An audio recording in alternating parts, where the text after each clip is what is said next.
Sängynpäädyn maalaus seinään sabluunan avulla. Aloita sängynpäädyn tekeminen merkkaamalla seinään sängyn paikka. Siirrä edessä olevat tavarat pois ja suojaa lattia suojakartongilla. Tämän sängynpäädyn sabluunan teossa käytämme 50 milliä ja 25 milliä leveitä maalarinteippejä. Grafiikan mustat linjat havainnollistavat teippien leveydet ja paikat.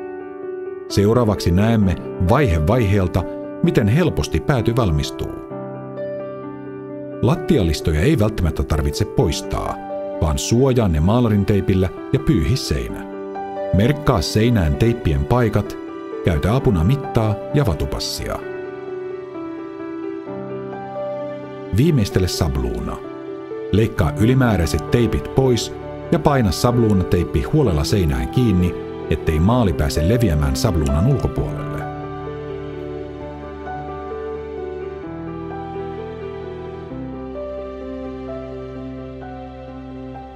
Maalaa ensimmäinen kerros ja anna maalin kuivua rauhassa.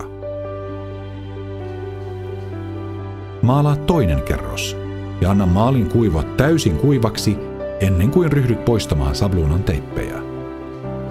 Poista sabluunan teipit varovaisesti, jotta lopputuloksesta tulee virheetön.